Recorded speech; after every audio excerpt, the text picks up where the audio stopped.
Greetings, Samoa, and welcome to Star Trek Discovery, Season 5, Episode 4, Face the Strange. Where I was wondering why, as I turned down the engine hums, it wasn't actually getting any quieter.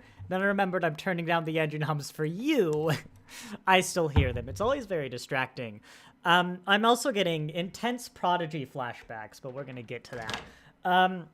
Well, yes, today we are here to talk about, of course, Discovery, an episode of Discovery from, of course, Alex Kurtzman and his team, the man who earlier this week had an interview about how modern Star Trek didn't have any filler episodes as opposed to the longer seasons of classic Star Trek, and that was a point in its favor.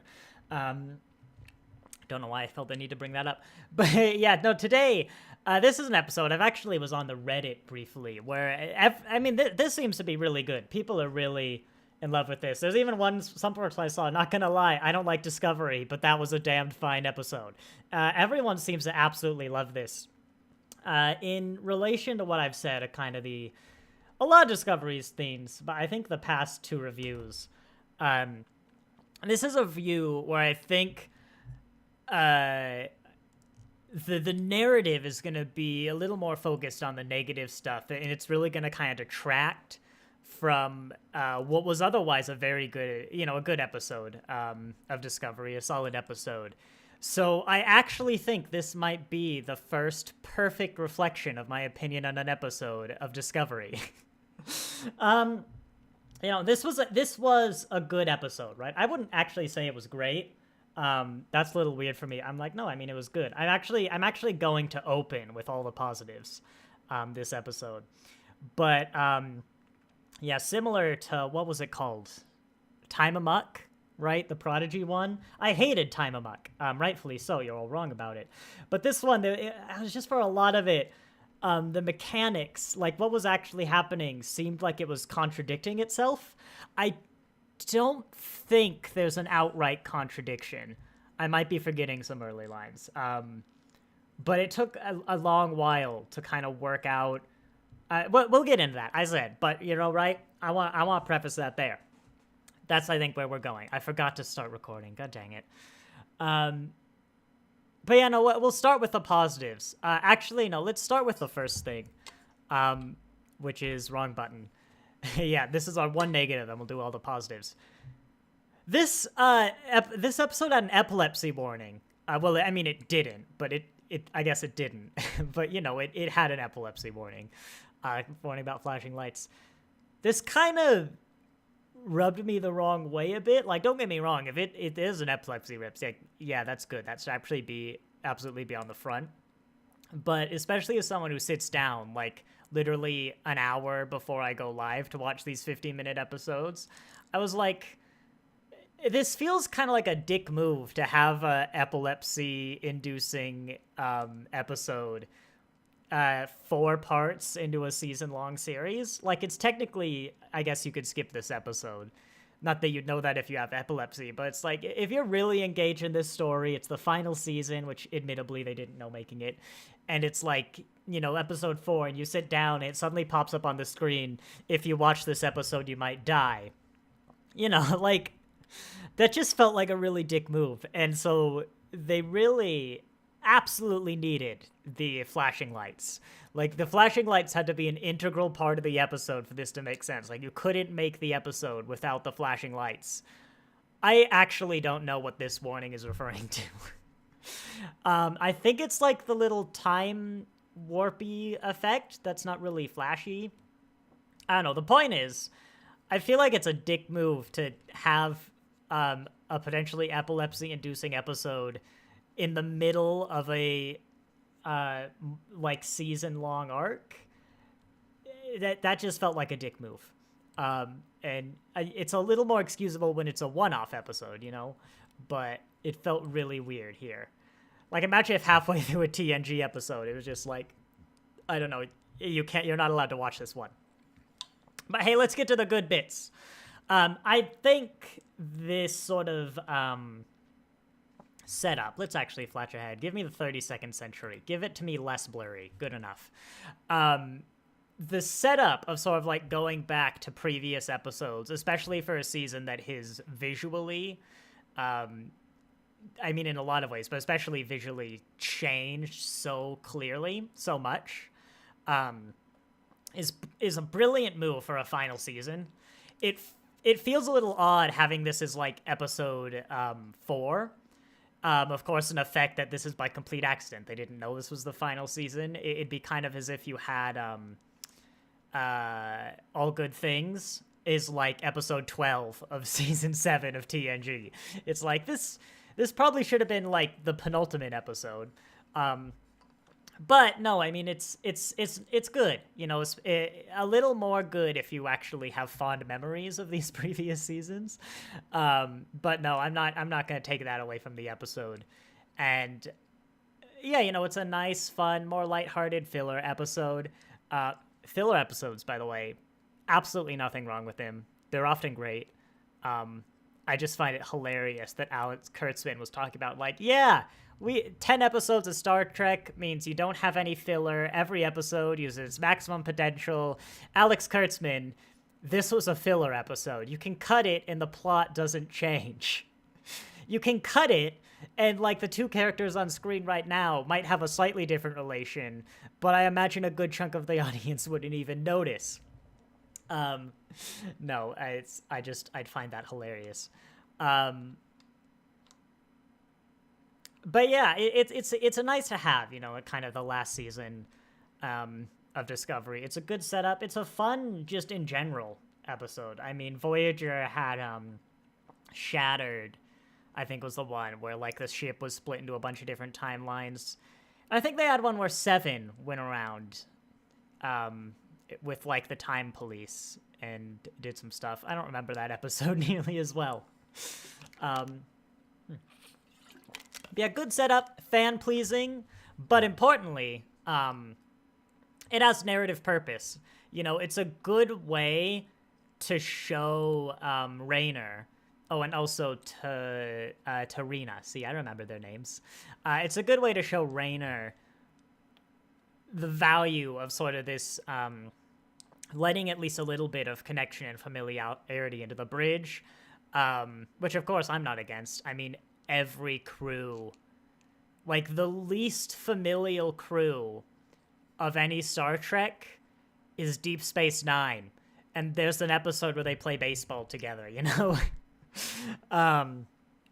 Deep Space Nine has speeches about how, well, it's easy for the government to cut ties with Bajor. It's incredibly difficult for the boots on the ground and the Federation and Bajoran citizens to cut ties because they've grown so close together. Yeah, you know, the hero crews are generally very familial. So, you know, it narratively has, it's a good way to move both Burnham to a slight extent, but especially Rayner forward, without having Rayner actually just fully abandon his commitment to let's keep things professional. The fact they shot down Reese, I think, who was actually right about what was going on, also helps. But yeah, I mean, it's good, because I was worried that Rayner might just throw off his, like, oh, I guess, you know, I'm going to go and hug every crew member this morning, and then kiss them good morning and say, nice job on the bridge today. You know, he'd kind of completely remove his sort of Jellicoe aspects, where there's definitely room for a captain that's kind of a mix. I don't know what kind of reaction I'm going to get with this statement, but I think Rayner could easily turn into a sort of Captain Picard type. I think he'd be very similar to Picard, where Picard liked the sense of familiarity on the ship. He liked that everyone was engaged, and he encouraged his officers to voice their opinions. But he himself never really got too familiar with the crew. He's probably the most familiar with Riker, unless you count the modern Trek, where they kind of insert a really tight data relationship. But that's kind of like Riker's his second in command. There's not nearly as much of a divide between Riker and Picard as Picard and the rest of the crew. But you know, like the end of All Good Things is Picard finally sitting down at the poker table, and everyone's kind of shocked. Like, he was always slightly distant. I think that's kind of where Captain Rayner would settle. You know, because Picard, I think because of that, does enforce a lot of authority. That's a big part of what makes him, you know, Picard. Shall we get into now the weaker parts? Where was the moment? Actually, it's after the episode, but it wasn't until maybe around here that I was kind of finally able to let go of trying to work out exactly how this is working, because it's important. I've said this before. Those like late Voyager episodes, it's very important that we all sit down and have the conference meeting and explain why all of the easy solutions don't work. Like that we understand what's going on, because at this point we know enough about the world. It's going to be very distracting. You know, like why don't the characters take the easy solution out? But like, okay, this is a weird thing. This is a complicated series of events. You know, what's happening to the crew is complicated. And it's important that the audience understands what's happening to follow along with the story. Not necessarily to the point they could write like a college dissertation about it, but it's important that the audience understands what sort of the cause and effect of this scenario is. Because if you don't, you can't really understand the stakes. You can't, if there's no cause and effect, there's no stakes. And I felt this was kind of lacking. They did a good job. You know, the first thing that happens when, you know, the whole time shenanigans start is a conversation about what just happened. So let's start off. No, give me a lighter frame than that. Who do you think I am, Discovery? Oh yeah, perfect frame. Let's start off with kind of what's going on here. So there's a time bug on the ship that is basically making the people on the ship, not the ship itself, that's important, because Zora doesn't go back in time and the ship is always in sort of the state it was in at the relevant time period. It's got the stardate on the screen. It's got the old 23rd century interfaces. It's the 23rd century ship. It's not Discovery. It's making the people on the ship and is basically sending them back in time. Their consciousnesses, not the physical stuff, because look at Stamets here in an old uniform. It's sending the crew back in time. It's got some sort of tie to quote-unquote now, because of course 6 hours pass on Discovery.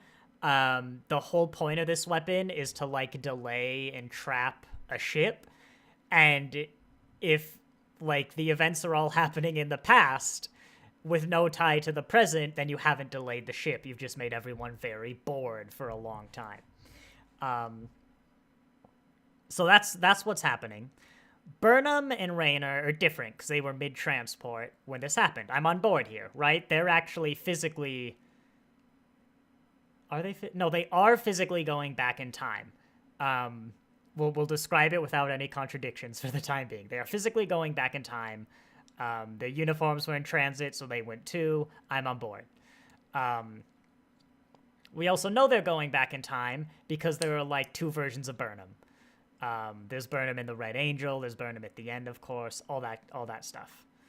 I've just wondered how is the bug going back in time, but we'll let that slide. That what they're doing changes the future, but only when the sort of shifts happen. So they can do whatever the heck they want, and it won't affect the future until they jump, and then that actually happened. What they are doing is changing the future, except the last loop. Right. That is the scenario.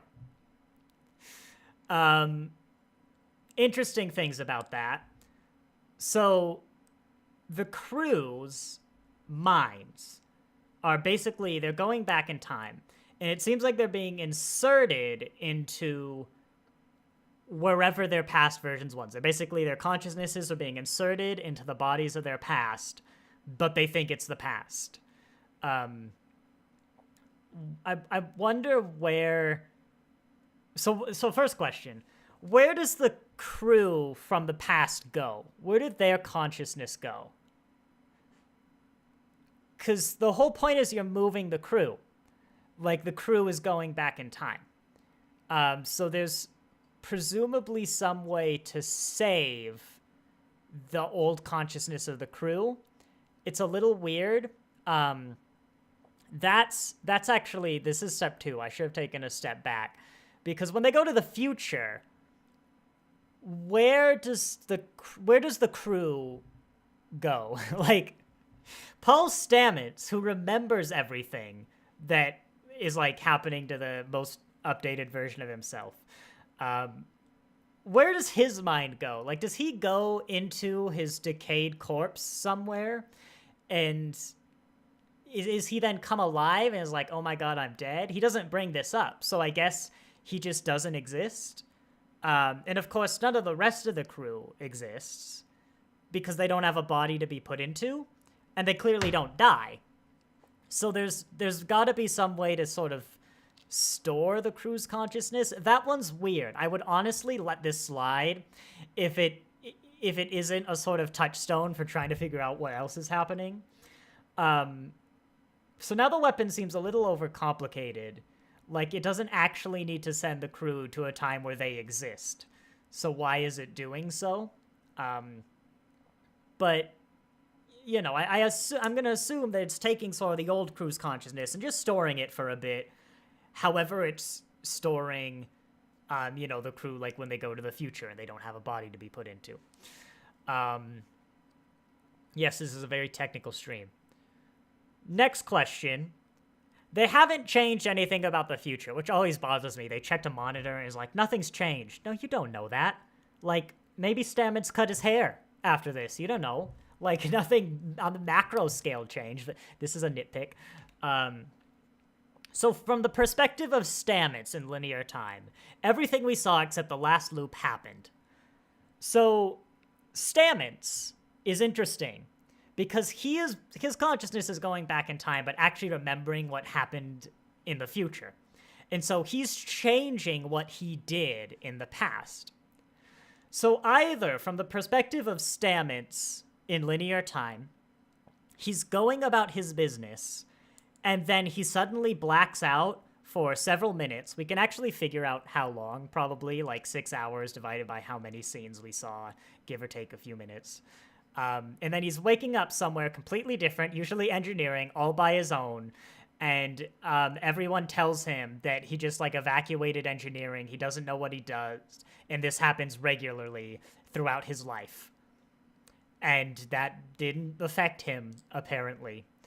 Or even worse, Stamets is going about his day, and then randomly he loses control of his body as his future self takes over, and so he is actually aware of what his future self is doing, and then just decides, screw it, I'm not gonna worry about that. Like, it must, and this happens consistently throughout his life, and this didn't change anything. I'm happy to accept that future Stamets wouldn't remember the altered timeline. He exists out of time, he's future, you know, it's weird. This is a time travel thing that doesn't have established rules. You can write whatever the hell you want. But, like, Stamets would be affected by that, and he'd probably go to his therapist husband and be like, hey, some weird stuff's been going on. At least eventually he would go. That's weird. They're just glossing over that. Cameron Murray, game developer. Not the whole crew was sent into the past, only Burnham and her second in command, and Paul exists outside time due to the tardigrade DNA. Well, they have, this is speculation, right? And so again, the crew could be wrong. But they talk about how, there's actually a scene, because Raynor knows what these bugs are, where he says it sends the crew, like, bumping throughout time, and it delays the ship, right? The whole point is, like, in real time, wherever the bug started, like, 6 hours have passed. They've been in this loop for 6 hours, and they can't escape to the present day. So if it isn't sending the crew back in time, what's happening to them in the future? Because the crew says, from their perspective, they basically blinked and 6 hours passed.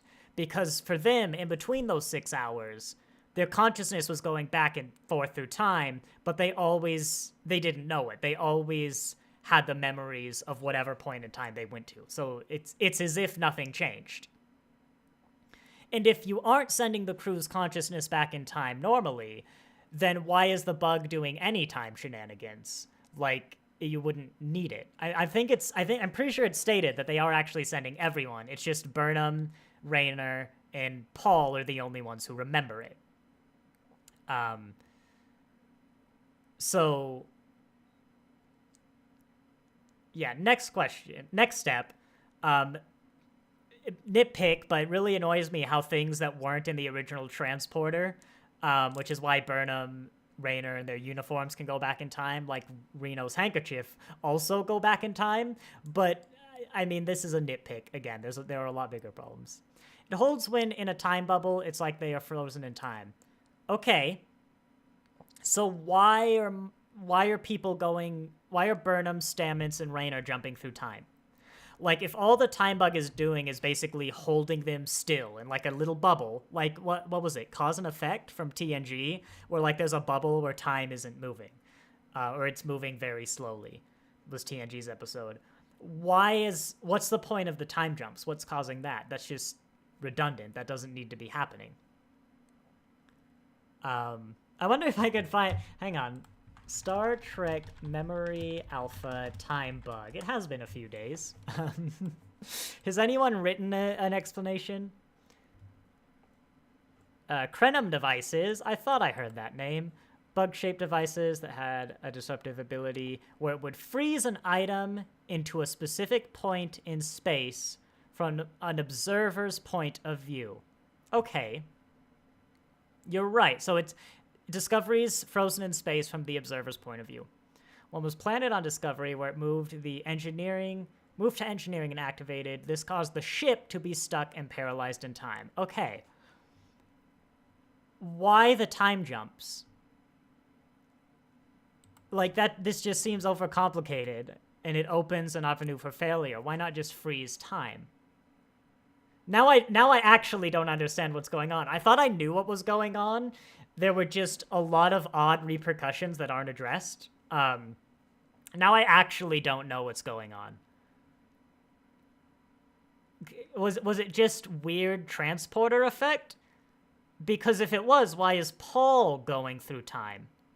Because if it was the transporters, nothing weird is happening to time. Something weird is happening to Burnham and Raynor.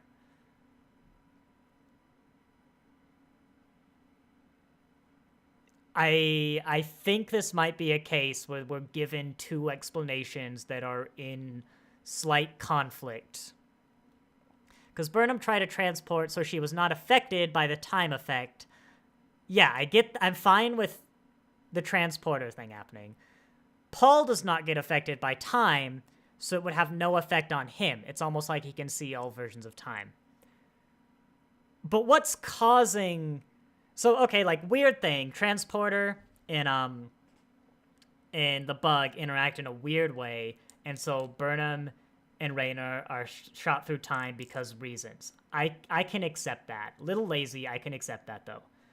But why is Stamets' consciousness going through time? Because, like, if you look at Lower Decks, when, like, imagine if Stamets was in, like, TNG, you know, instead of Discovery. When, oh my god, Boimler and Mariner go back in time, Stamets' consciousness wouldn't just jump back in time whenever, like Stamets' consciousness didn't go back in time when Georgiou went back in time, because he wasn't a part of that. Like, Stamets is being sent through time because of the bug.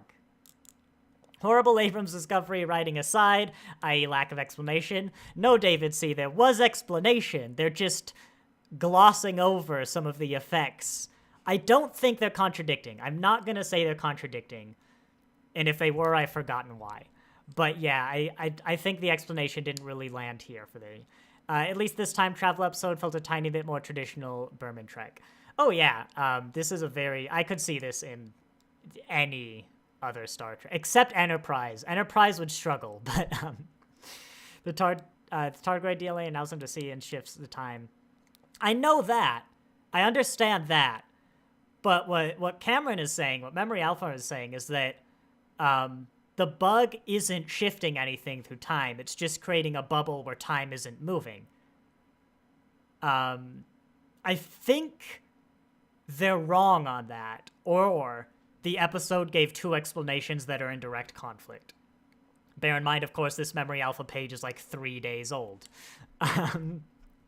Yeah, I don't understand it. I don't understand the time travel in this episode. And that, like, to an extent, I can say, okay, mechanically, this doesn't make any sense, but I absolutely understand what they want to be happening. What is, like, narratively happening is that Burnham, Raynor, and Stamets are jumping through the timeline.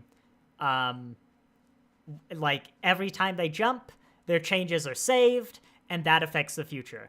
I can, like, it's possible to an extent to say, okay, it's ignore the mechanics, but, and just say, I understand what you want to be happening, so that's what's happening. But there's still the back of my mind that is always, like, the puzzle, just gonna try and work out what is happening, and it's incredibly distracting. And this episode in particular sucked, because I could have got past it, like, here. Actually, literally right here. And be, okay, whatever. I can get past it. I understand what's happening. But every, like, 5 minutes, they keep adding a new little tidbit of information, and I'm like, wait, no. And I have to reevaluate everything. Like, when Burnham was talking about the Temple Prime Directive, I was like, well, hang on. I thought the crew was going back in time. Or this scene where they actually speculate, this was badly done, I'll say. They speculate that it's not actually temporal. It's actually neurological. They speculate that they're not going back in time. Something is manipulating the crew's minds to make it look like they're going back in time. And if that was the case, the Temple Prime Directive doesn't matter because they're not actually going back in time. This is a wrong speculation, which is fine, but I don't think that was adequately communicated to the audience. I think that was fumbled. And so it just, again, I was struggling to figure out what was going on at this part of the story, mechanically. And I like to say, you don't necessarily have to explain everything from the start. Every Romulan TNG episode is a fantastic, I don't know what's going on, and I'm trying to work it out.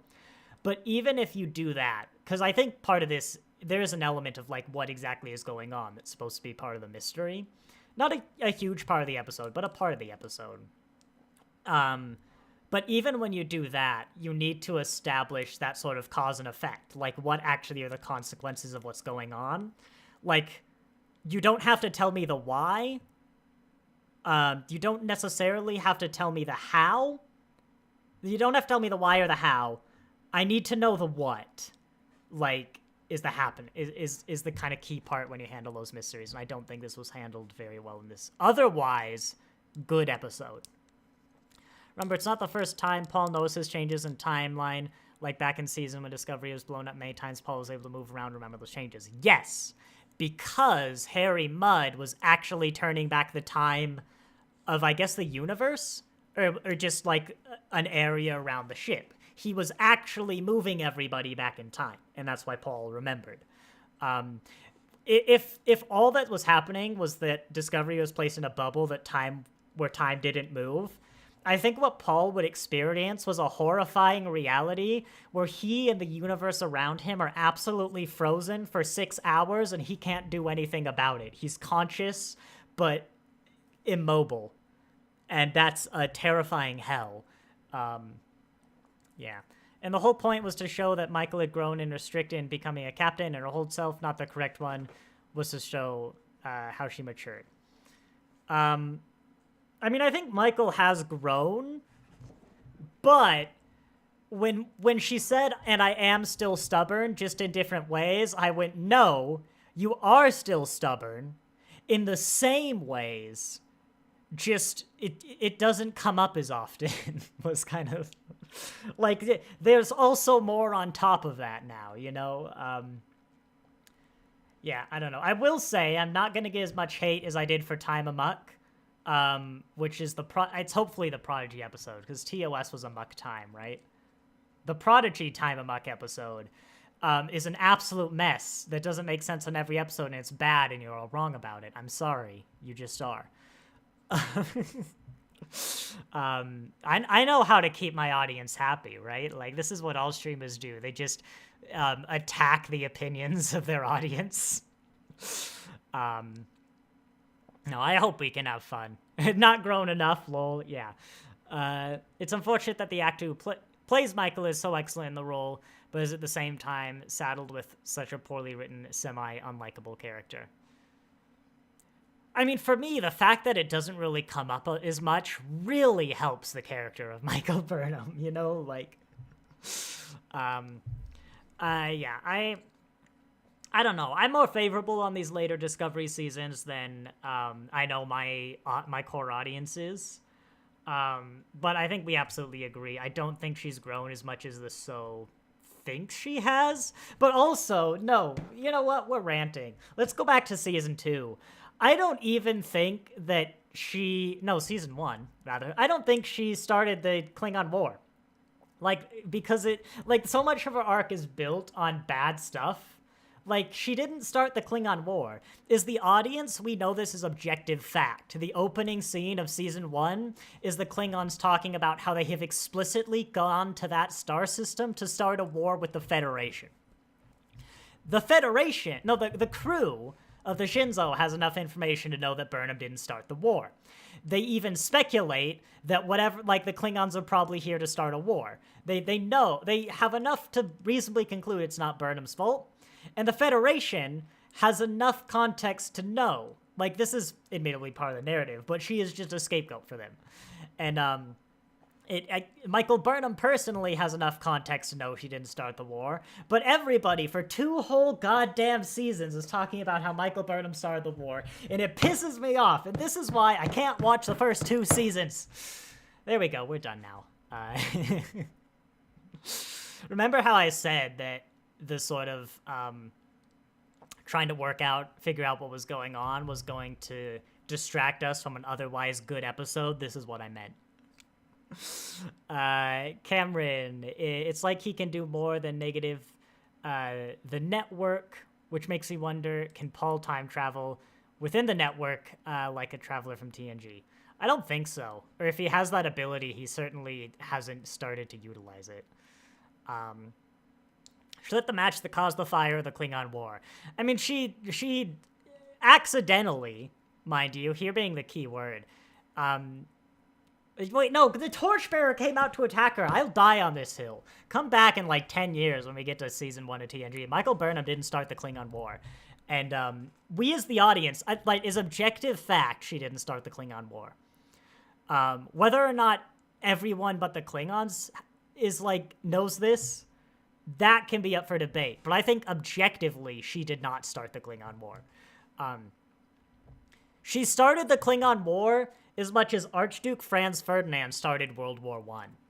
Like, I guess, yes, that was the start, but World War I was going to happen either way. Archduke Franz Ferdinand just happened to be there that day. Yeah, Burnham got the blame game, which is sad. And it really just, they just kept bringing it up.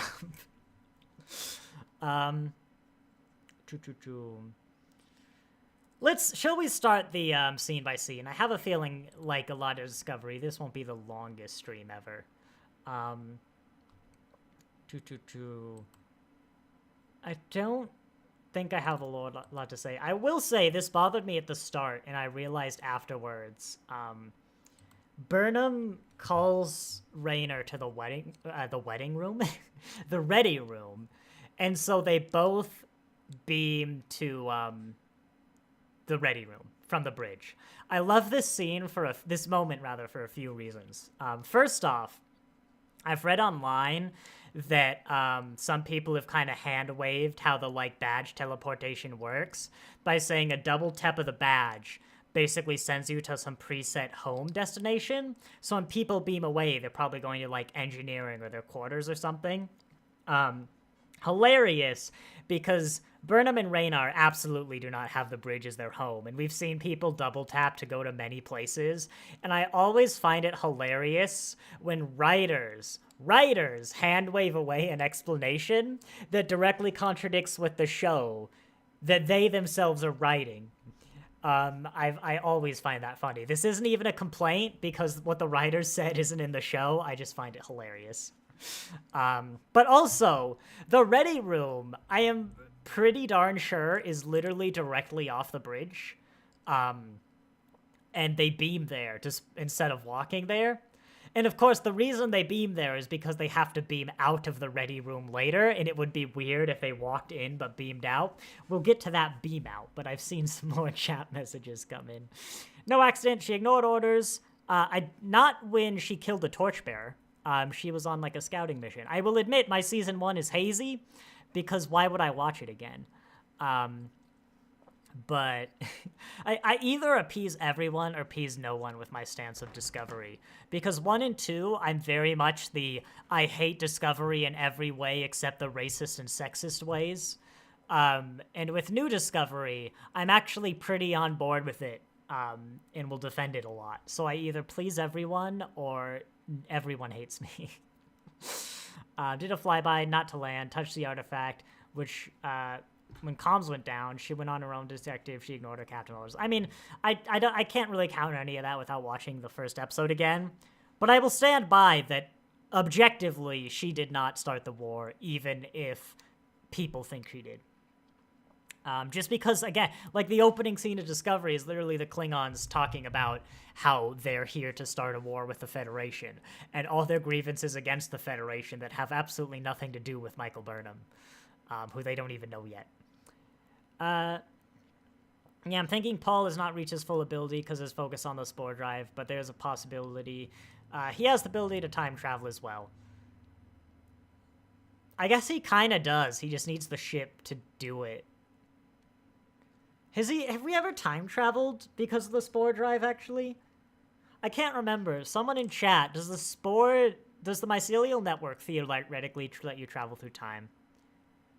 We sort of did when he hopped through universes, didn't we? When he went from the mirror universe to the prime timeline, he did skip a few like months or something. So yeah, I think he can time travel. Honestly, kind of weird that hasn't come up more. I remember vividly on what you did. All right, I don't know. It still bothers me. I will say there are other complaints I have about season 1 and especially season 2. I'm just still really bitter how they bring it up constantly, even in season 2 when we're not on the Klingon War arc. I think honestly a big reason Burnham is improved as a character for me is because no one talks about how she mutineers. Like, even in this season, the few times it's come up, I've had, like, brief PTSD of, like, no, don't stop. I don't want to think about early Discovery. Right. Let's talk now about what I'm going to call... I think I could actually defend this. The single most idiotic decision I have ever seen in Star Trek. You know what? I've just remembered. Season 2 does exist. No, never mind. I think the single most idiotic decision in a good episode. So, massive power fluctuations, right? The lights are going out. There's clearly something wrong with the ship's power grid. It's unstable. Things are flickering. What do? Let's use the ship to beam to the next room over. 10 out of 10, what could possibly go wrong? It is the setup for the episode, and I do give a little more slack because the episode does need to happen. But it's still very lazy. Like, you could have had them start to beam over and then then the lights start to flicker. I mean, it is a pretty quick action. I'm sure you could have done this better. Especially given that the bridge, in fact, Star Trek Discovery Ars Technica. I don't think I own a Discovery reference manual. Ars Technica Bridge. Really? Does it not exist? who's the people? Yeah, Ars Technica, who make like those diagrams of the bridge. You know the ones I'm talking, the little like top-down diagrams, bridge layout. It's Ars Technica, doesn't it? Okay, here it is. I've got the bridge schematics up. Actually, very blurry. Can I have a... Thank you, David C. I'll get to you in a second. But, ready room off bridge. Yes. Ready room. Yes. Actually, this looks official, so this is the example I'm going to use. OBS. Boop. Nothing bad on screen. Here is designer show concept art for the bridge of Discovery, which you can see has the bridge, and then right there is the ready room. This is where they beam in a power outage. Now, if I could beam from the ready room to here, I probably would, but not when the lights are flickering. That's... Come on, really? Anywhere else you could have met. Say the ready room is being refurbished. I don't know. There, I've fixed it. David C., $20. Thank you. I was actually talking about this with my wife the day after the first stream. I'm pretty sure with this $20 donation, you have now covered the 3 months of Paramount Plus subscription that doing these reviews is going to take. So thank you for that. Discovery Live reviews are now in a net positive of a few dollars. We're way too overpowered with their 32nd century tech. Glad to see the time travel cut off their ability to transport instantly or use communicators as easily. I agree it's a much bigger struggle to work around. I think it has come up in the past. The rules, it's a little shakier, right? Because with TNG tech, 24th century tech, we've had 21 years of Star Trek living in that world, even more with Lower Decks, Prodigy, arguably a bit of Picard. We know the capabilities of, like, the Cerritos so extraordinarily well. And here we don't. Like, with the personal transporters, when they were in that cavern on Trill, being attacked by the monster, I said, like, you could probably beam out, at least contact the ship. What I don't know is site-to-site transportation, site-to-site off-ship transportation possible with the comm badges? I don't know, because it's never come up before. Sorry. With a lot of the important, like, plot-resolving tech, there are a lot of edge cases that just haven't come up. Whereas, like, with 24th century tech, any theoretical scenario you can think of, we can probably point to at least one, most likely, like, at least 5 episodes that answer your question. But here, we don't know. And I think it's an odd, kind of uncomfortable place to be if you're, like, a big Trekkie, not really... Oh, sorry, I'm not showing the stream anymore. Not really just knowing what, like, the capabilities are. But because I saw this graph someone pointed in the buffer time chat, that was... Let me see if I can get this on stream, actually. I might be able to. Open link. Yeah, here we go. It was a tweet, or are they called, like, X's now? That's, the Star Trek... This is the amount of Star Trek that exists in the world. This is the amount of a bunch of other franchises. Like, Doctor Who could rival this. I think Star Trek's still longer, though, because a lot of Doctor Who is half an hour. Like, Doctor Who's maybe the 400 or 500 at a guess.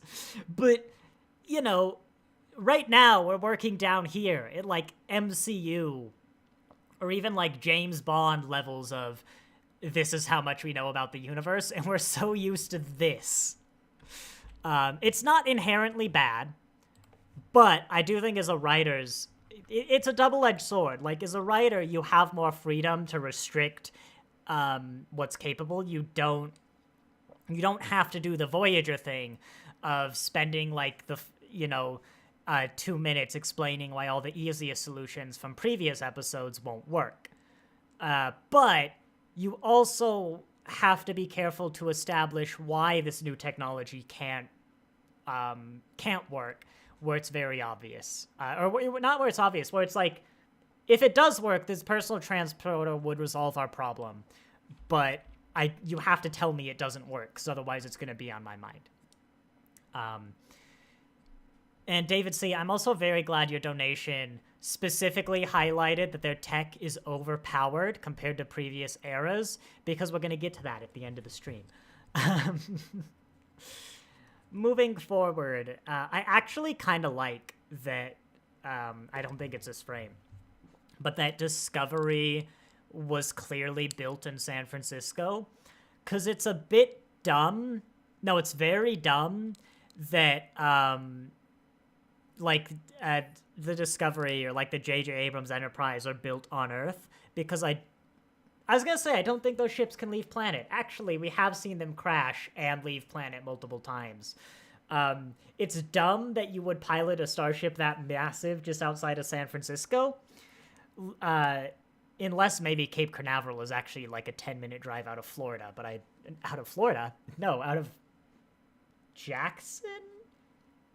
Where's Cape Canaveral? I don't know. But we don't usually launch rockets out of major cities. In fact, thinking about it, we could see the Golden Gate Bridge. So you're like you're on the bay. You're in San Francisco. Like, properly in San Francisco. But anyway, it does tie back to that TOS, where the dedication plaque, which I've got somewhere in my room, says it was built at San Francisco Fleet Yards. I kind of like it. It's not Discovery's mistake, and I'm kind of happy they're sticking with that bit of canon, even if it's weird. Cameron, true. There's a lot more to learn about the 32nd century, like, for example, other ships in the fleet.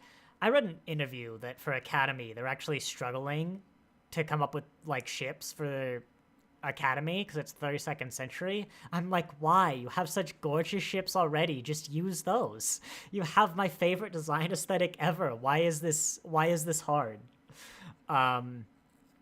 Which has not seen their bridges.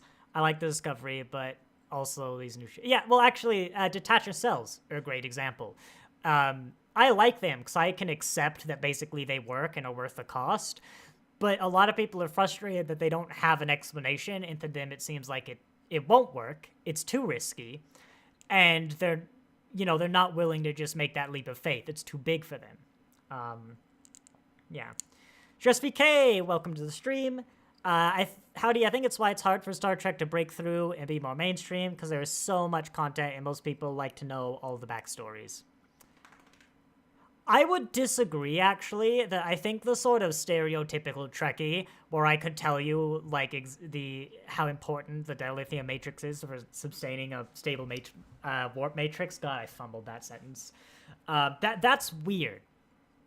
Like, I can tell you, I was on the Reddit. Even amongst Trekkies, most people love this episode. And I think even amongst the sort of fans who really enjoy and have seen every single episode, it is enough for them to say, time bug is making us go forward and backward through time. Only we know about it.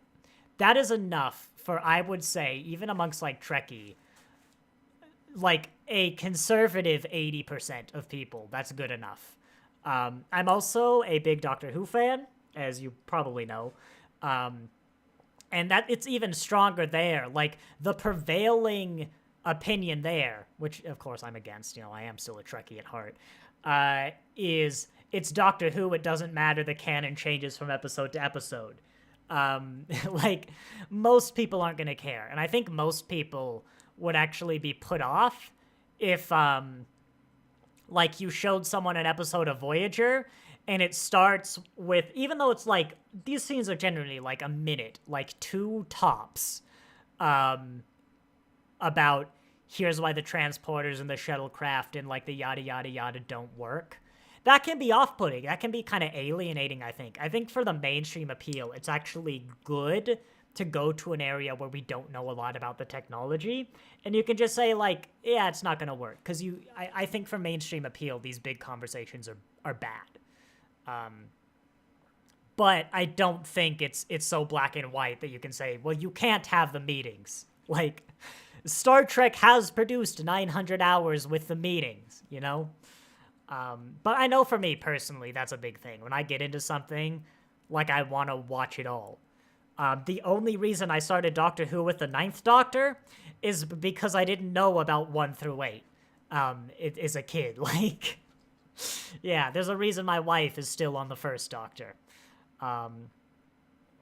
I don't think Discovery was built there. Parts of the ship were made there and sent into space. That's a better explanation to make it work, but I do appreciate, like, I get the reference. I like that, you know. It's consistent within the world building. That's good. That's what I really like. Why is it hard? Are any of the writers have a sci-fi pedigree background? To design the... well, that's not the writers. That's the designers.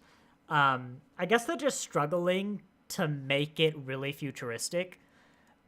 Which, to be fair, even the old guys, like at the end of Voyager, they were really struggling to push Starfleet design.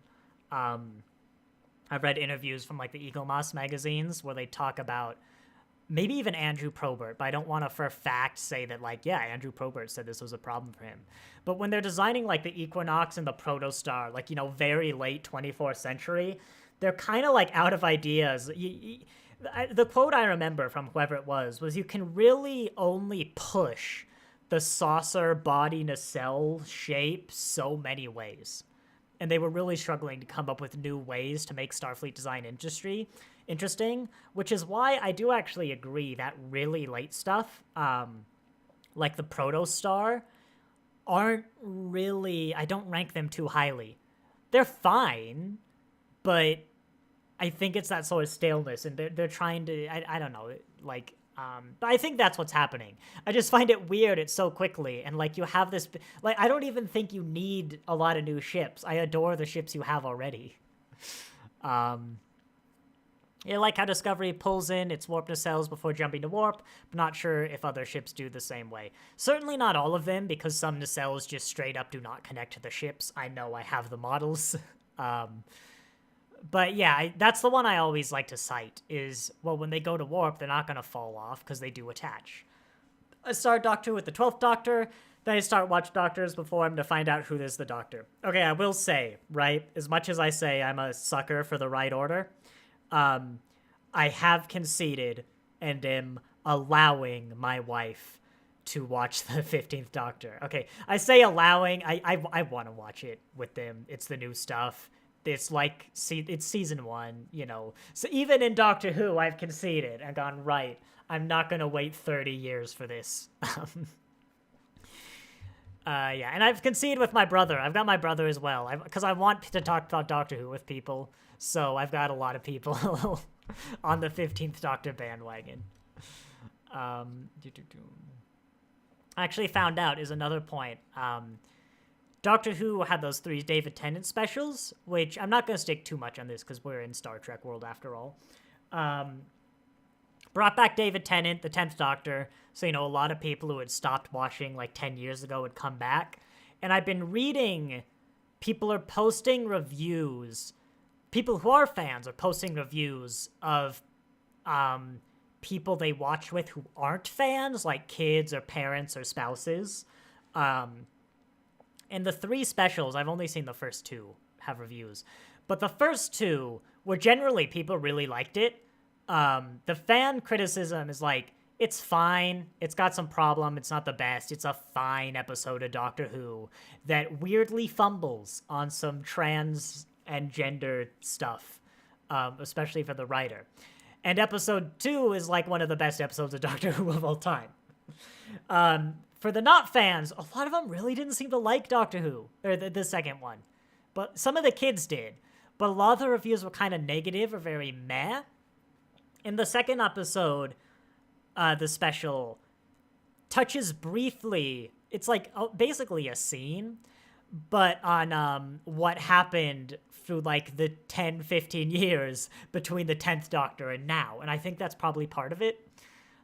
So yeah, this sort of like huge, expansive, basically the homework you'd need. It's the same reason I haven't watched the MCU since Homecoming, is because it's just homework, right?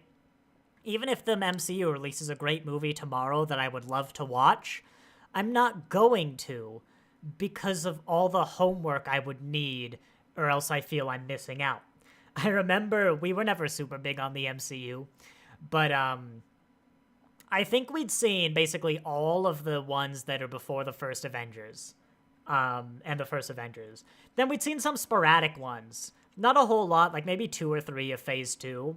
And then my dad was like, you know what? I want to take the kids out. How about we all go see the new Avengers movie? I'm like, yeah, let's do that. That was Avengers Civil War. We hadn't seen Black Panther or Ant-Man or Spider-Man. I don't remember if that one was out. We hadn't seen the newest Iron Man. If you haven't seen Ant-Man Civil War, it's a very bad episode to go or movie to watch when you haven't seen a lot of the others. You get that sort of feeling. Cameron, I really wish they would show 32nd century design bridges. The whole 32nd century aesthetic feels like an afterthought because of this. Academy, David C., that's all I'm saying. I really, like, Academy has a few ways it could pull. What's here in front of us, actually, right now, come to think of it, this might actually be the old school, but this is good. Oh, yeah, no, that's the old school design, isn't it? Like, if you incorporate these woods and these oranges like they've been doing, brilliant. If you go back to the Season 3, white, sterile, bland, nothing, awful. And, like, Academy is, I think, really where we're going to set what 32nd century design is. And they're building that massive set. It's either going to be gorgeous or the biggest disappointment since 13's TARDIS. I don't know, let's shit on Chibnall for a bit. But, yeah, it's one of two ways, but Academy, we're all holding our breath. I would really hope for the next Promenade. Like, I don't think it's going to be the next Promenade, but I also thought 32nd century Starfleet design would be impossible to pull off and absolute garbage. It's now my favorite, so you know. Oh, I would love a new Promenade. I haven't seen Deep Space Nine in a while, but that Promenade set is gorgeous.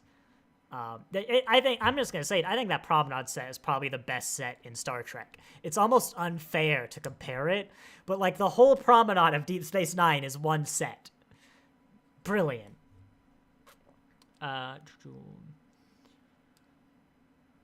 Here we go. I thought we were going to Calypso for a moment when we went to this point, sort of the future. This is actually one of my complaints about the episode. Is, unfortunately, I feel I have this complaint a lot. Like, not constantly, but fairly frequently in a lot of the seasons, the new Star Trek shows, even Prodigy, where I've said before, I don't understand the threat of the progenitor's tech. The ability to raise the dead is bad. It seems kind of not as useful in a starship war, where presumably starships are blowing up and there is no body to raise. And as this is genetic tech, I assume that is what you need the body. You're not pulling spirits from the ether. Maybe you are, but I don't think you are. And this is kind of establishing, this is actually showing us, show don't tell. This is even show don't tell. It's showing us, hey, if this technology falls into the wrong hands, it is so bad, the Federation literally collapses. There it is. Look at it. This is lazy, right? It's similar to Prodigy, where they had the weird red thing. I don't remember what it's called. They had that weird red thing in their ship that they couldn't remove, and it's why they couldn't contact the Federation. And so, to establish that it's impossible to remove, they go to the Borg ship. Like, narratively to establish. They go to a Borg ship. They somehow interface with the collective. And basically, they have the Borg tell them it's impossible. Not why. No indication. There's no description whatsoever of why it's impossible to remove this thing.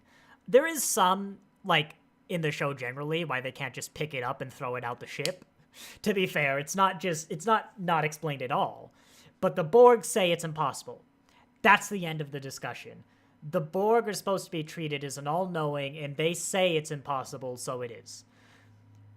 And, like, yeah, the Borg are an ultimate authority, and like, yeah, I am clearly seeing if the wrong hands get the progenitor technology, the Federation will end within 30 years.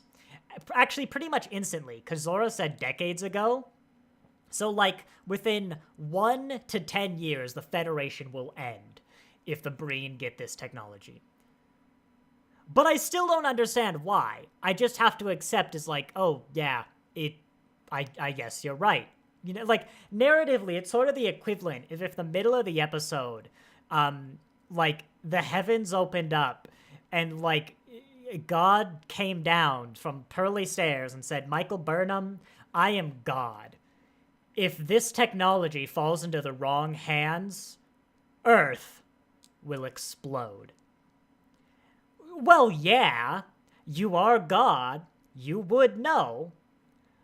But from, like, a writing perspective, you haven't actually given a reason for this to happen. You've just said, oh, it's bad, and here's proof it's gonna happen. But, like, how? The Breens started a war? Well, I mean, yes, objectively they did.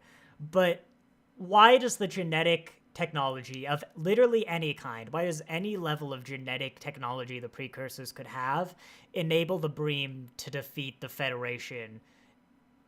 Period. I was going to say in Starship Combat, but just period. How? And that's what they haven't answered yet. And I can still accept, okay, the Federation need this. I think this is over the top. I genuinely would have preferred just accepting that the Federation should probably have this tech rather than anyone else. Because the Federation would use it. They would, especially initially. You know, no one can guarantee what will happen forever. But for the foreseeable future, the Federation will use this technology for its medical and scientific benefits that I still don't fully grasp why it's world-changing, but yes. Yeah, I don't know. It's just lazy to me, and it always bothers me to see. Which is, I point out, a little bit of a running theme here, where the episodes are good, but not technically the best constructed. You know, it's not removing me fully from the episode, but it's noticeable as a trend that it's sort of... It's like, I don't know, you've graduated writing college. I don't know. I don't want to say too much, as again, I'm not a writer. How would I do this better?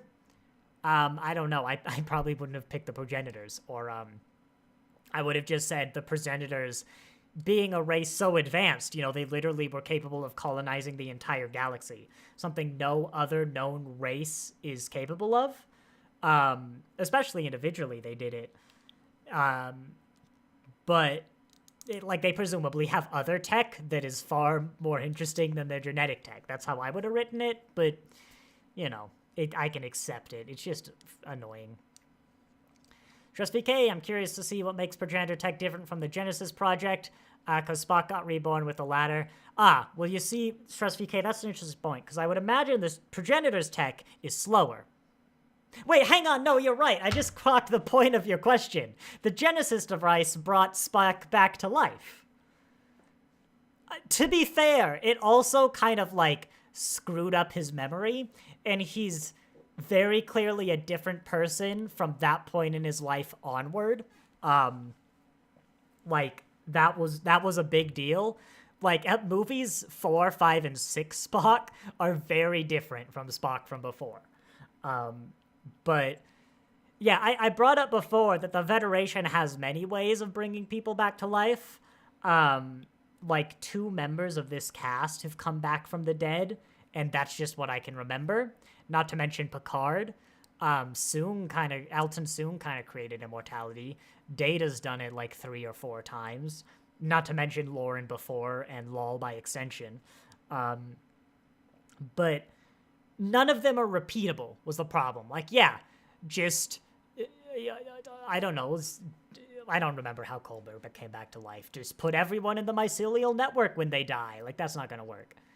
But the Genesis device does just bring people back to life, and the only reason we don't use it is because we've decided it's irresponsible. Honestly, if, like, nuking a desert would bring people back to life, I might actually be in favor of nukes, you know? Like, yeah, just could you imagine if, like, every month, even, like, is a weekly event, like you would bring all the caskets from like a country to some place in Nevada and just like detonate a nuke, and then everyone gets up all better. Like, I just kind of imagine logistically how the Federation in the galaxy would bring people back to life with Genesis devices. That's kind of funny to just... Because they are weapons of mass destruction, albeit very constructive ones. Maybe progenitor tech can create new races. Well, I imagine, right? If we just think through it, Discovery is acting like the progenitor tech can create life. It can't, but, well, at least that's not what they were established to have done. But I'm willing to accept that the progenitors can smash amino acids together and it becomes alive, right?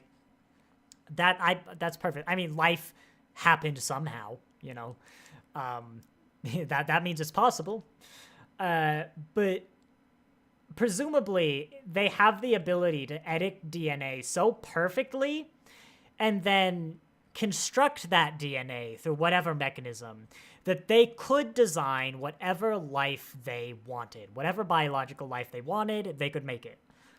That's what I imagine this tech is. I genuinely don't see genetic-based technology possibly being more powerful than that. I don't understand what else you could do other than perfectly editing existing life forms, but that comes with what I've just described.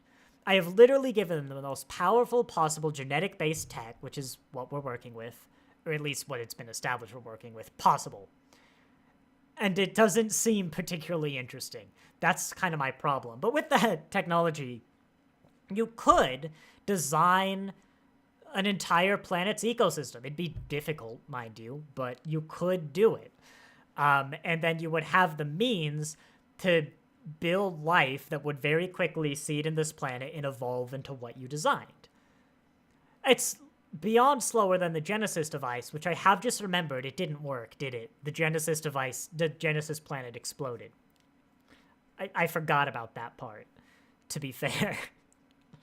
Like, it's big, it's a big deal, but I mean, it's not like this frame on screen big deal. If anything, that kind of technology, I feel, would improve, like, world peace and galactic peace, because suddenly habitable planets are not a finite resource. Oh, Breen, you need to expand your empire? You're running out of living space? Go terraform Breen Mars. Just, like, plop down your little precursor tech and look, you got a planet. You know, it's that sort of thing. I still don't understand how this happened. Especially because this involves starship warfare. I guess you could engineer Breen that are immune to explosions in the vacuum of space if we're getting real fancy, but yeah, it's just, especially so quickly is what gets me, like, especially because literally every other field of technology is probably, like, devastatingly powerful.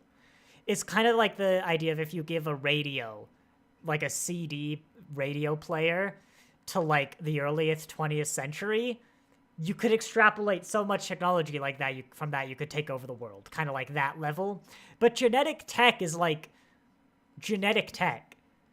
You can't really transfer genetic technology, you know? Like, you could transfer the laser and the microchip and the circuit board and stuff like that from, like, a CD player. You could theoretically learn about micro-manufacturing and stuff like that, but genetic tech is genetic. I don't really see how you could transfer that to... I guess maybe you could make genetic micro-machines, like genetic nanobots, but it seems like the least useful advanced technology to get a hold on because it's not transferable. Yeah. Perhaps progenitor tech can also accelerate the rate of decay for molecules as well. Then I would wonder why the rate of decay of their storage technology lines up with what Stamets would have predicted with the natural rate of decay. I also don't see what you'd get from that. You could do radiation cleanup. You could do a bit of quote-unquote alchemy. I guess you could make unstable elements stable, That could be huge. That would unlock, rows of the periodic table. But I said, it doesn't destroy the Federation in like a year or two. And again, I think we've established we're after genetic tech. Like Paul said, here's all the stuff genetic tech can do. This is what we're worried about. So even if this other advanced technology exists, the Federation doesn't seem to care about it. Moving ahead, why doesn't Paul want to say he's in a time loop? Especially after someone brings it up. Like, we're Starfleet. This happens, We know about a temporal Cold War that happened we learned about it 90 years ago. It's really weird to me, especially where is this in the timeline? Like, potentially, the crew of Discovery has already been in a temporal loop? Because what is it? Oh, wait, Jet's here. Jet's season 2. The Harry Mudd time loop episode was season 1. The crew has been in a time loop and is aware Stamets has a unique relationship with time. Unless this is... No, they are, because Jet's here. Why won't Paul say that? Like, this Discovery right now is probably in the best possible moment. They might even be aware that the Red Angel signals and, like, control and stuff like that are from the future. This is probably the Discovery that is most likely able to accept that Paul is just in a time loop and needs some help. And again, the answer is, I guess, because the plot needs to happen, but why don't you show Paul trying to explain it and they don't believe him? Or have Burnham... Because this is the scene where Burnham and they meet him, right? Yeah. Why don't you have Burnham ask, why didn't you just tell him? Like, tell her. They could probably help. We've been through a time loop before at this point in time. And Paul says, I tried that the past 3 loops. It just takes way too long to explain. They want to do tests and stuff, and, like, it's reset. Beautiful. You've got a beautiful solution to the problem that doesn't rely on the character just not sharing vital information when they think they are totally alone in this, don't know what to do, and it seems like Jet would actually have the knowledge he needs. And on top of that, I don't remember what oh yeah, she brought it up.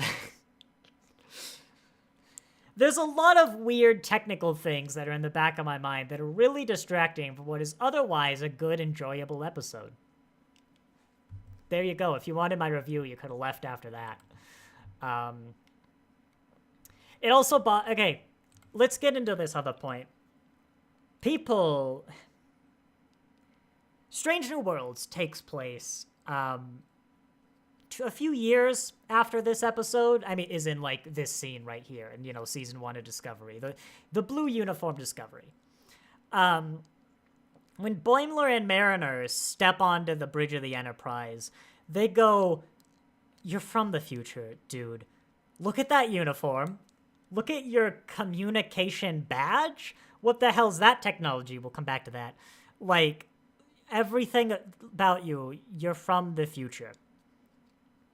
Like they see the Discovery, the 32nd century uniforms, which are clearly Starfleet, and clearly not a Starfleet uniform they know of, especially on a guy they don't know, who is a Vulcan, but oh, look at that, his blood appears to be red. That's not a Vulcan. And go, either, as in they say nothing, or, you know what, Burnham, you mutineer, red is your color. How'd you grow your hair so fast? Can you teach me? Like, that was what they did. When Paul can't do that. But, later on, you know what? I'm going to skip ahead. Later on, right? This irked me the wrong way. They're trying to prove they're from the future. No one goes, look at that comm badge. Yes, it's a communicator. Yes, it is part transporter. Yes, tap. Look at this holographic display. You don't have holograms. Not like this, anyway. Look at all this evidence that the data on this comm badge is from 900 years in the future. Actually, how about we tell Ariam how she's gonna die? And if we miss this time loop, we miss it this time around, whoops, that's a bad. Especially, no, you know what gets me? How do we convince Ariam that we are from the future? I'm gonna tell her how she dies, because I'm going to tell her something the rest of the crew is not going to believe, but she will. Because obviously she knows herself. And like, it's gonna shatter the belief of the crew, like in her. But I'm going to tell Ariam, a Starfleet officer, third in command, evidently, at this point in time. I'm going to tell her that she, if the circumstances warrant it, are willing to sacrifice herself for her crew. What? My dog just perked up at that one. And like, why does the crew not, like, we wouldn't let her. Yeah, fair, you wouldn't. I remember that crew. But like, Ariam wouldn't do that? What? Ariam wouldn't sacrifice herself for her crew, and they're offended at the suggestion that Ariam would. But her reaction is, I would. I know I would be weak enough to sacrifice myself for my crew. And I'm convinced that no one would know that unless I actually did it. God, I hope I can go back to early Discovery and find a scene where Ariam talks about how anyone would sacrifice themselves, because I know those scenes exist. I know they just talk about how this is Starfleet. Any one of us would give up our lives for any other. What was that? That one, like, I don't understand that one at any level. Reese was much better. He's like, you could have looked that up. I'm already in tactical. That's not that's easy. This is not an impressive assumption. Yeah, that, I think they wanted their heart-wrenching moment and to remind me of that time I was on my phone when Ariam died, so I guess, to be fair, I wasn't paying the most attention to that scene. But I have to imagine on set, let me get the frame, that someone very carefully arranged Burnham's hair, because I hope I can find a frame of this. It is very, very intentionally placed. You can kind of see it here, so that her hair is always covering her comm badge on close-ups. Because otherwise, you might think, hang on, that comm badge is impossibly advanced. When this crew, let's see, Ariam's alive. They might have met Section 31. But when this crew sees Section 31, who has TNG-style comm badges, they didn't know that was possible. They're like, what the heck is that? That's pretty advanced. And I think Giorgio even says it's cutting edge.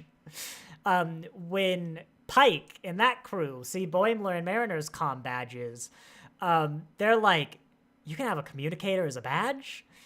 It's kind of funny now, because at our level of technology, it's easy. But, like, the comm badge alone might be enough to, like, sway them that you're from the future. The fact that it is also a transporter and also can emit holographic displays, and also, like, which, by the way, this episode shows they have Burnham, after telling Ariam, who I don't remember being so Data-like and having such a weird augmented voice, by the way. Can someone confirm that? Because I don't remember that. They have Ariam look at the hologram and basically say with her eyes, damn, girl, why'd you tell me this information that might scar me for the rest of my short life? If you had turned that thing on, I would have believed you. It's nice to see we've had a consistent viewing for so negative. Yeah. Hey, kudos. Here's a positive. I'm actually very impressed how much they're able to bring the original Discovery bridge back. Presumably, they had to have kept that in storage or somewhere, I guess. But I guess maybe you could say it's a complaint of the new one. Or that originally it was so advanced in the first place.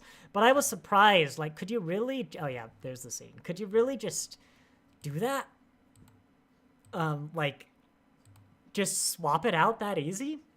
I don't know. I was impressed. Also, that I assume they had Michael Burnham cut her hair. No, people wouldn't know that. Hang on, Michael Burnham. Yes, that's how I know how to spell it. Actress. I don't know how to pronounce it. Actress. What's the year? 2024. How long is your hair? It is shorter, actually. Oh yeah, they must have had her cut her hair to do these. Which felt kind of weird, because I remember it being a big deal that they let Burnham have like the hair she does in the new seasons. Because I think it's more of the sort of hairstyle she was want, and I remember it being praised. It's more of like the sort of cultural hairstyle she would have and would want. This really isn't my world for many reasons. But in that respect, it kind of felt like a step backwards. But, like, I guess you're not going to have Burnham have her old hair. And she was clearly willing to do it. Ooh, happy 420 on 420. It's 420. I didn't even realize. Maybe that's why the time travel plot didn't make sense. We're all just a little bit high. It's okay. I'm in Washington. I can say that. It's legal here. So yeah, I guess does that mean you can all smoke weed now? I mean, I don't know. Best of Trek versus Trek. Thank you for joining the stream for the 420 comment. Stress VK, I was so happy to see Ariam. She looked fantastic, and the whole concept was the cyborg tragic hero the same. I'm not sure phasers have recoil. I didn't even notice that, but you know what, Stress VK, this is a very interesting question. Do phasers have recoil? Because every action has an equal and opposite reaction. The light gets emitted, and that releases energy. What happens at like a quantum level when an electron emits light? Does it get pushed back? Because force is mass-time acceleration, but there's no mass to a proton. So there's no force? But light bridges work, because light's also a particle. Dang. Do lasers have recoil? Stress VK, this is a good question. Asking the real question. Okay, would laser weapons have significant recoil from the World Stock Exchange? The recoil is due to the conservation of momentum. Because mass and energy are the same thing. Yes, that's what I'm forgetting. I assume. So the momentum impaired on the projectiles, bullets, cannonballs, photons, of course, because photons are also particles, must equal the opposite momentum imparted by the gun. But do photons have momentum? Despite photons having no mass, there has long been evidence that EM radiation carries momentum. Yes, Stress VK, a phaser would have recoil. However, we also have inertial dampeners, so you could, if it didn't have recoil, I'd also accept it. But thank you, Stress VK, for a fascinating scientific question.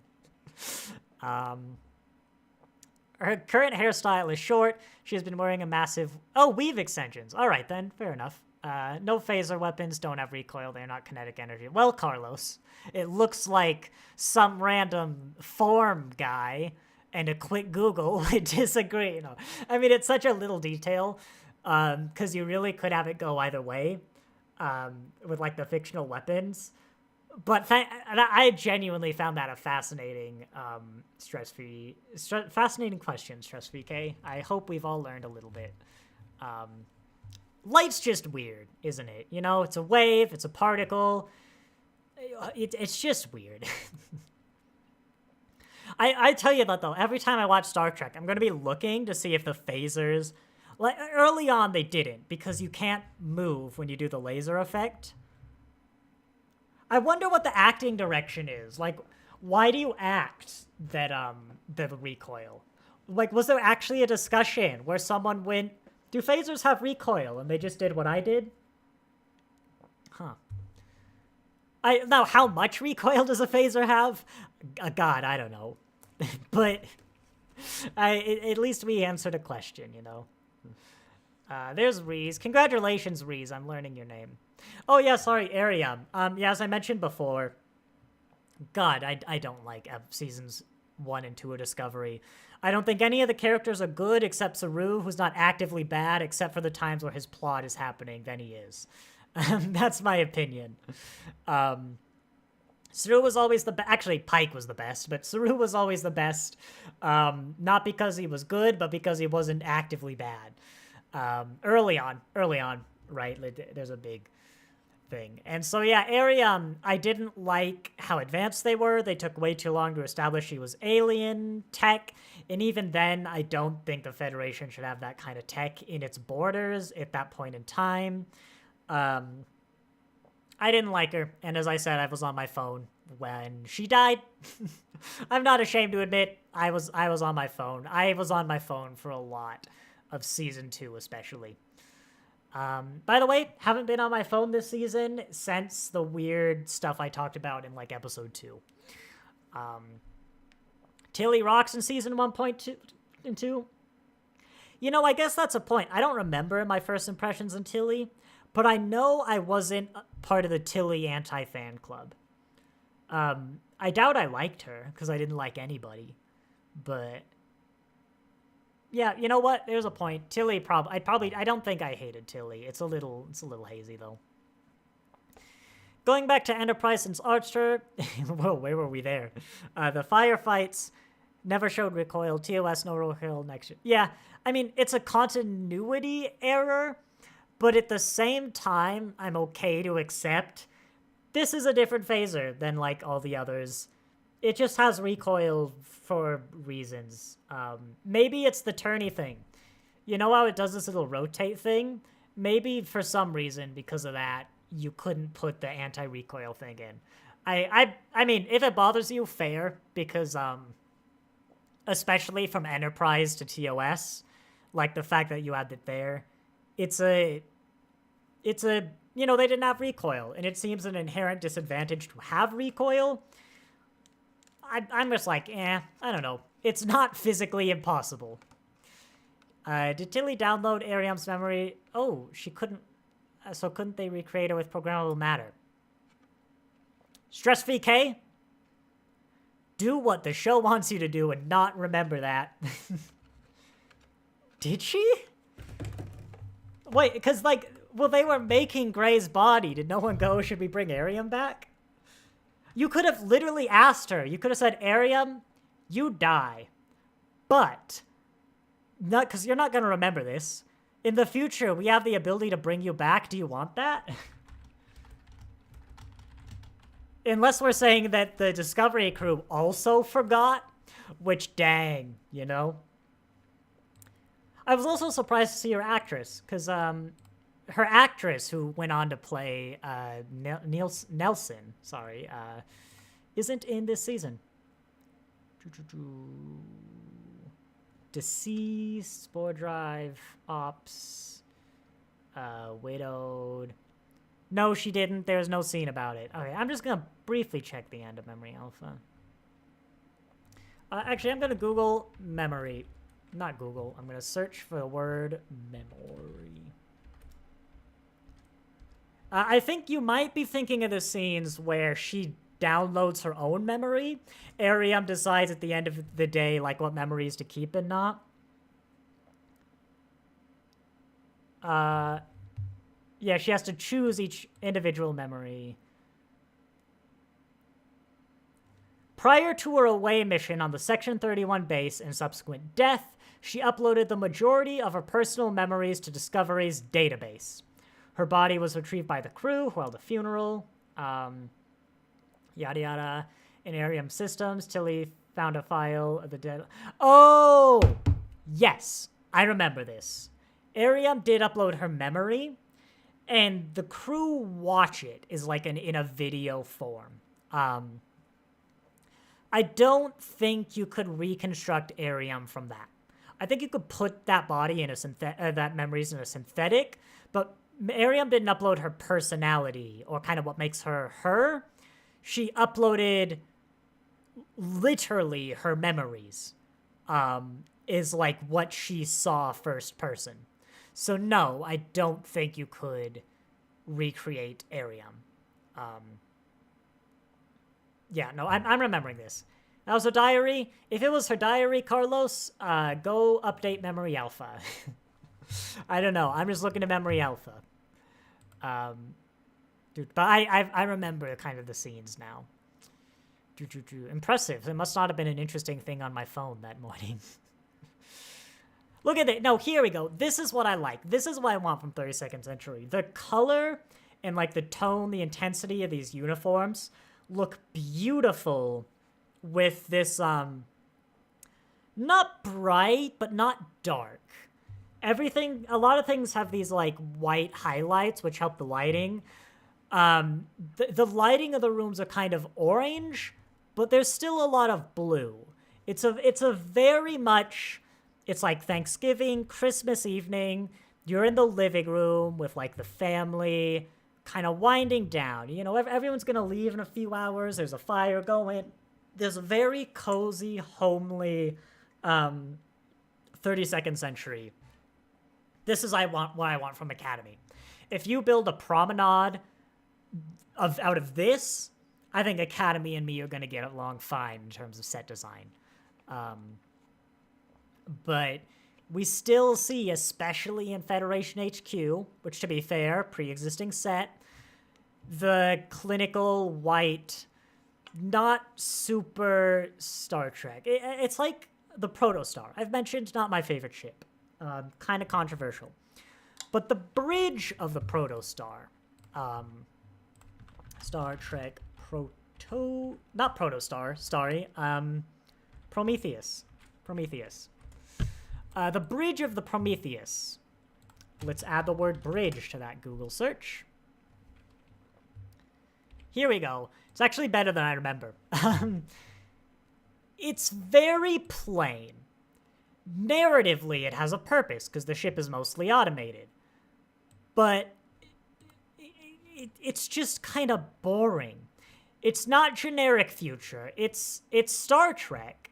You got enough Star Trek in there. It's almost 70s, like futurism, in the 90s, which is kind of interesting. But it's just so kind of bland and empty and just devoid of personality, which again might be for narrative reasons, like the inside of the Protostar. It is literally devoid of personality.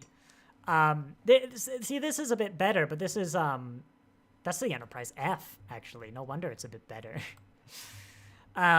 This is the kind of vibe I get from the 32nd Century of Season 3. Interiors. It's fine. It's just so you don't want to be there, you know? Like, maybe you don't actively want to leave, but you don't want to be there. But Season 4 interior, I want this.